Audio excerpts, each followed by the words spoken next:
परीक्षित आज हस्तिनापुर की गद्दी पर बैठे हैं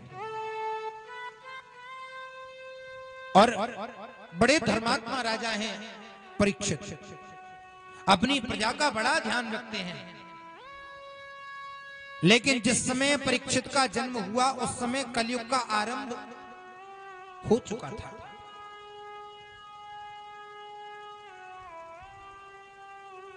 एक दिन परीक्षित ने मन में विचार किया कि आज मुझे अपनी प्रजा में घूमने जाना चाहिए, तो मैं वेश बदल करके जाऊंगा, देखूं तो सही मेरी प्रजा में किस तरह की बातें होती हैं। राजा परीक्षित स्वरूप बदल करके अपनी प्रजा में भ्रमण करने के लिए गए तो देखा कि एक बूढ़ी स्त्री और एक बूढ़ा ही पुरुष, जो स्त्री है वो बड़ी दुर्बल है और जो पुरुष है उसके 3 पैर कटे हुए हैं।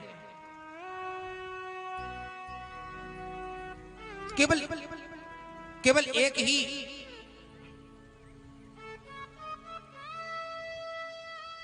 एक बैल है और एक गाय है, लेकिन जो गाय है वो बड़ी दुर्बल है और जो बैल है उसके 3 पैर कटे हुए हैं, एक पैर उसका सुरक्षित है। आपस में बात कर रहे हैं दोनों। तो बैल पूछता है, बहन तुम्हारा शरीर इतना दुर्बल कैसे हो गया?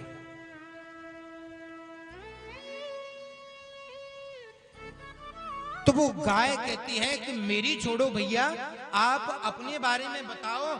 आपके 4 पैरों में से केवल एक ही पैर बचा है, 3 पैर कहां गए? आपका शरीर इतना लहूलुहान है, किसने आपके पैरों को काट दिया? इतनी देर में एक काला काला पुरुष जिसके हाथ में एक तलवार लगी है वो दौड़ करके आया और उस बैल के 4थे पैर को भी काटना चाहता है। जिस पैर के सहारे वो बैल खड़ा हुआ है उस पैर को भी काट देना चाहता है। उसी समय राजा परीक्षित जो भेष बदल करके गए थे उन्होंने अपने धनुष के ऊपर बाण चढ़ाया और बाण चढ़ा करके उस काले काले पुरुष की गर्दन पर ले जाकर के रख दिया। दुष्ट, मेरी प्रजा में दीन दुखियों को दुखी करता है, मैं तुझे छोड़ूंगा नहीं। अब समझें कि काला काला पुरुष कौन है, वो बैल कौन है, वो गाय कौन है। वो गाय कोई और नहीं, वो पृथ्वी मैया है। और वो बैल कौन है? बोले वो बैल कोई और नहीं, वो साक्षात धर्म है। जो बैल है वो धर्म का प्रतीक है और जो काला काला पुरुष है ना वो कोई और नहीं, वो कलयुग है। कलयुग चाहता नहीं है कि लोग दान करें, कोई धर्म करे। कलयुग में कोई नहीं चाहता,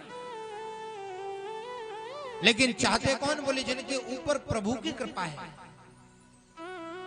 जिनके ऊपर परमात्मा की कृपा है वही चाहते हैं। बोले हम चल करके भागवत सुने, भागवत में कुछ दान करें।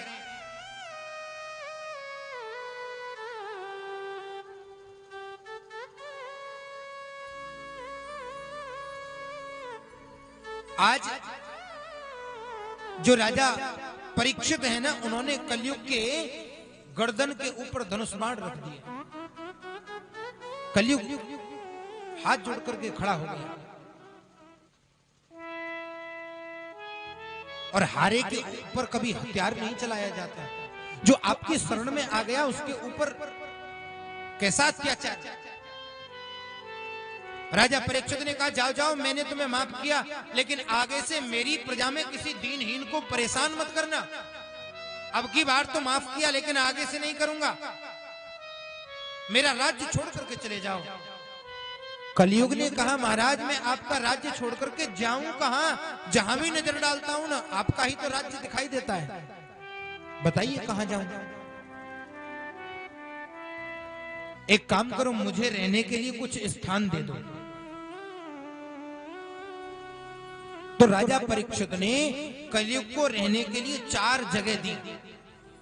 ध्यान से सुनना, वो 4 स्थान कौन कौन से हैं जहां कलयुग का वास होता है। द्यूतम पानः स्त्रियः सूना, जहां जुआ का खेल होता हो, जहां जुआ खेला जाता हो, उस स्थान पर कलयुग का निवास होता है। दूसरा स्थान, जहां मदिरा का सेवन करते हैं लोग, शराब इत्यादि का सेवन जो लोग करते हैं, वहां कलयुग का निवास होता है। जहां पराये पुरुषों का समागम होता हो, पर पुरुष का जहां समागम होता हो या पर स्त्री का जहां समागम होता हो, उस स्थान पर कलयुग का निवास है। चौथा स्थान, जहां हिंसा यानी मारकाट होती हो, ऐसे स्थानों पर कलयुग का निवास होता है। तो इस तरह के स्वर्ण में कलयुग का वास होता है। तो कलयुग को जैसे ही ये स्थान मिला ना, स्वर्ण में वास, तो कलयुग ने सोचा प्रजा की बुद्धि को बाद में ही बिगाड़ेंगे, पहले तो राजा की बुद्धि बिगाड़ दी जाए। तो राजा परीक्षित ने सोने का मुकुट धारण कर रखा है। अच्छा, इसका मतलब राजा परीक्षित ने भी 2 नंबर के धंधे वाला मुकुट पहन रखा था। इतना धर्मात्मा राजा होकर के 2 नंबर की कमाई वाला मुकुट पहन रखा है। बोली ये मुकुट राजा परीक्षित का नहीं है, फिर किसका है? पहले जब राजा महाराजा आपस में युद्ध करते थे, तो जिस सामने वाले राजा से युद्ध होता था और उसको जब परास्त कर दिया जाता था, तो उसका मुकुट ले लिया जाता था। तो ये जो परीक्षित ने मुकुट पहन रखा है, ये जरासंध का मुकुट था। और जरासंध तो कितना दुष्ट राजा था, सब जानते हैं। मगध देश का राजा जरासंध, युद्ध किया पांडवों ने, और युद्ध में जब परास्त हो गया तो उसका मुकुट ले लिया। मुकुट को ला करके अपने राज खजाने में डाल दिया। एक दिन परीक्षित ने राज खजाने में प्रवेश किया, देखा बड़ा चमकीला हीरे मोती पन्ना न जाने क्या क्या लगा हुआ है मुकुट के ऊपर। तो सोचा इसको पहन के आज भ्रमण पर चलते हैं। और कलयुग ने जैसे ही मुकुट में प्रवेश किया, तो राजा की बुद्धि में विकृति आ गई। सोचा आज तो हम भी शिकार खेलने चलेंगे। जो धर्मात्मा राजा कभी शिकार खेलने नहीं जाता है, आज वो शिकार खेलने जा रहा है। और शिकार खेली सो खेली, राम जी उसने एक संत का अपमान भी किया। साधु अवज्ञा तुरंत भवानी, कर कल्याण अखिल की हानि। साधु का अपमान नहीं करना चाहिए, चाहे वो कैसा ही हो। जिसने पीले वस्त्र धारण कर रखे हैं, भगवा वस्त्र पहन रखे हैं, उसका कभी अपमान मत करो, चाहे वो विद्वान है या नहीं है।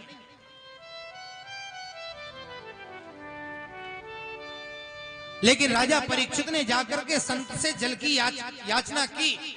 संत समाधि लगा करके बैठे हैं, समाधि नहीं खुल पाई, तो राजा को क्रोध आ गया। राजा ने क्रोध में आकर के एक मरा हुआ सर्प उठाया और उठा करके उस संत के गले में डाल दिया।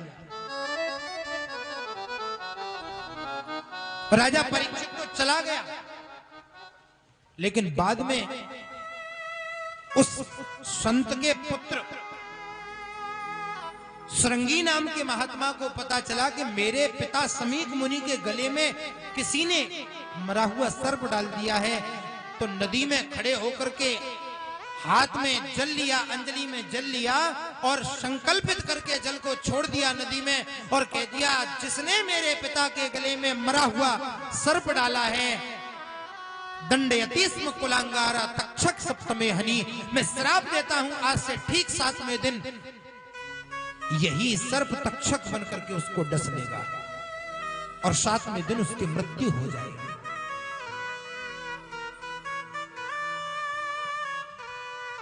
और ये बात जब समीक मुनि को पता चली कि मेरे पुत्र श्रृंगी ने श्राप दिया है राजा परीक्षित को, तो उन्होंने एक गौरमुख नाम के शिष्य को भेजा, जाओ जाकर के बता दो राजा परीक्षित को कि आज से ठीक 7वें दिन तुम्हारी मृत्यु हो जाएगी, अपनी मृत्यु का उपाय खोजना है तो खोज लो। ये तो परम सत्य है कि मृत्यु तो होनी है, पर सहज में हो जाए, सीधे मोक्ष मिल जाए। राजा परीक्षित ने जब ये बात सुनी कि मुझे 7 दिन में मरने का श्राप लगा है, और राजा परीक्षित को ही नहीं, ये श्राप सबको है, सबको 7 ही दिन में मरना है, हमको भी, आपको भी, सबको 7 दिन में ही मरना है। अब ये मत गिनना कि आज 10 तारीख हो गई, 10, 11, 12, 13, 14, 15, 16 को 7 हो जाएंगे है? ये नहीं, 7 दिन, रविवार, सोमवार, मंगलवार, ये 7 ही तो होते हैं, कोई 8वां दिन बनाया है? इन्हीं 7 दिनों में सबको मरना है।